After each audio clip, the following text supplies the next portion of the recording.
రాజు మా బావ వస్తున్నాడు, చాలా జాగ్రత్తగా చూసుకోలే. ఓకే, మర్యాదలకి ఏమి లోటు రాకూడదు. అలాగే నేను చూసుకుంటానుగా. బావగారు రసం వేసేయమంటారా? ప్రసాదం తింటున్నాను రా బాబు, ఇందులో రసం ఏంటి? తాగేస్తావా? ఖచ్చితంగా పిలుస్తాను రా బాబు. బావ ఇందాక నుంచి పిలుస్తున్నా పిలవలేదే? బొబ్బట్టు తింటున్నాను రా, అన్నం పెట్టించుకున్నాక అప్పుడు వస్తానులే రసం వేయించుకోవడానికి. బొబ్బట్లో రసం అయినా బాగుంటది. బొబ్బట్టు రసంలోనా? ఇదేనా రసం. పూరి అనుకుంటున్నావా? నానబెట్టుకుని తింటే చాలా బాగుంటది. బొబ్బట్టు రసంలో నానబెట్టుకుని తినాలి, ఇది ఎక్కడ కాంబినేషన్ రా బాబు? రసం పట్టుకుని తగిలేవేట్రా ఇందాక నుంచి. నన్ను ఏం చేయమంటావు బావ? నాకు రసం డబ్బా ఇచ్చారు, అందుకనే రసం అడుగుతున్నాను. ఇప్పుడు నేను రసం వడ్డించలేదు అనుకో అనేది నా మాట వచ్చేది. ఓ పని చేయి, శుభ్రంగా ఆ రసం గ్లాసులో పోసి ఇచ్చే, తాగేస్తా.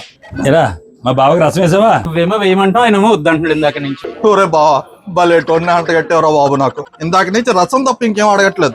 బావమరుదుల దగ్గరికి వస్తే మాత్రం భలే మర్యాదలు చేశారు ఇద్దరు కలిసి. అదేంటిది రసం వేయించుకోకుండా పెరిగి తినేస్తున్నావు?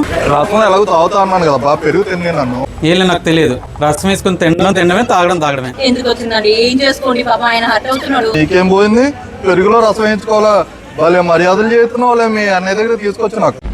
థ్యాంక్ యూ బావ, నా మర్యాద నిలబెట్టావు. తినేయండి, ఫీల్ అవుతాడు మళ్ళీ. ఇప్పుడు తినాలా తాగాల?